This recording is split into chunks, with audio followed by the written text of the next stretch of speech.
So one aspect for Vipassana practice that is very important is that you Vipassanalize everything in your experience. So you usually start out with looking at one specific object that you return to over and over again. So that might be your breath, and you want to perceive those sensations very, very clearly. And that's what you're trying to do at first, to see the start of the breath, the middle part, and the end, and then do that continuously. The thing is, with Vipassana practice, you want to develop something that's called momentary awareness. So, momentary insight, which leads to a concentration that is independent of the object. And therefore, you want to be moment to moment aware of what arises within your awareness. And that oftentimes is not something that you would usually attribute to your meditation object. So that might be a sound, a thought, a feeling, an emotion, any other sensation might creep in between sensations that you associate with your breath.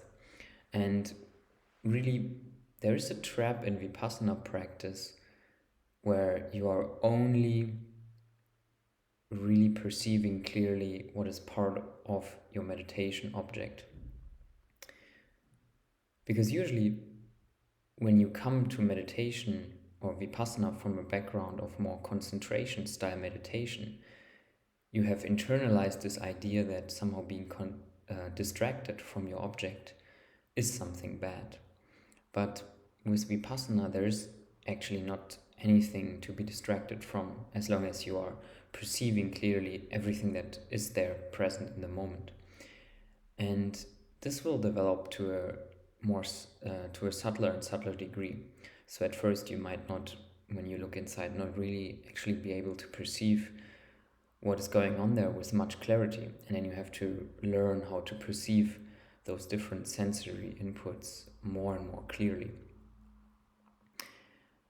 And this is important because whatever you are not perceiving clearly is what you are still attached to. So you could imagine, like, whatever you are not willing to see clearly is what you want to remain as appearing, as you want that to still appear as if it is permanent, because it's something that you want to persevere. Maybe it's part of your self-identity. Maybe it's a feeling, maybe it's a thought, a reoccurring thought, or just something very much that is much more subtle, which is your sense of space, your sense of location within that space, your sense of solidity in the body, like a coherent field of sensations that you label my body or I even. And so this is everything that has to come under scrutiny, under very close investigation with your Vipassana practice. And you do that because when you sit down and in silence and you commit to just not stop this practice for a prolonged period of time, maybe on retreat, and you look moment to moment to moment to moment without any interruption at what is appearing, sooner or later you are forced to see everything clearly. Everything will come up sooner or later as you develop the subtlety of your perception to perceive those things arising in every moment. That means your ability to perceive shorter and shorter kind of blips, little short moments of experience, that will increase. And therefore, what previously seemed to be one coherent experience of the breath, for example, will suddenly appear as a series of other sensations that make up your conceptual idea of the breath, where there is your identity, your sense of self baked into that. And so this is very important to recognize. Vipassana is not concentration.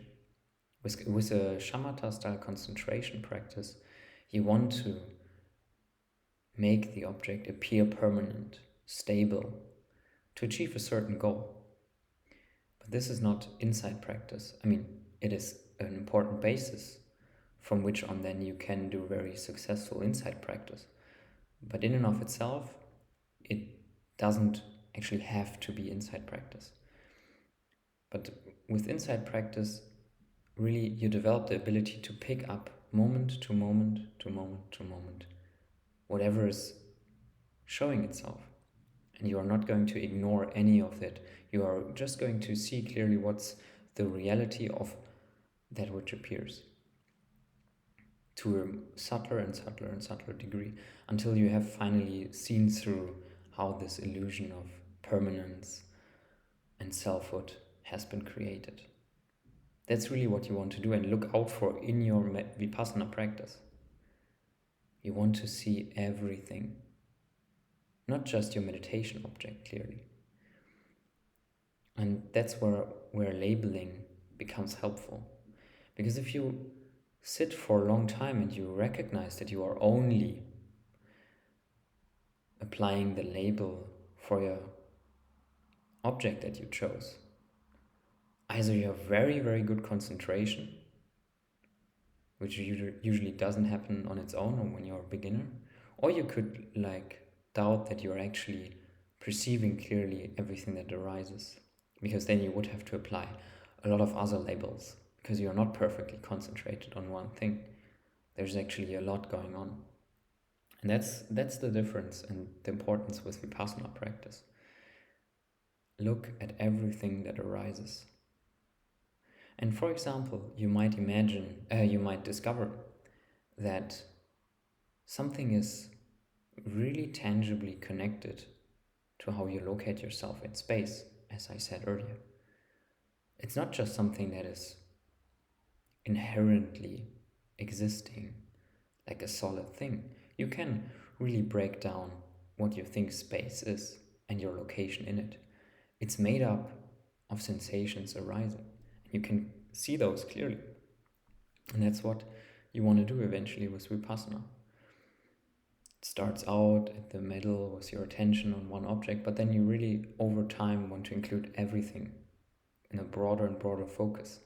Even what you think yourself to be, your motivations, what you think is driving you towards the spiritual practice. You don't want to exclude that sense of I'm doing spirituality, the spiritual ego, so to speak. That's also sensations coming in from time to time, thoughts. And even those have to be labeled. So strong Vipassana practice is, you could also say, strong momentary concentration, which is independent of the object. Of course, for other purposes, you want to have one object to return to over and over again. But that's not the main purpose. The main purpose is to really see clearly in every moment what it's made up of. I hope me repeating myself here many times has been useful and you really got the point. Thanks for watching. See you in the next video.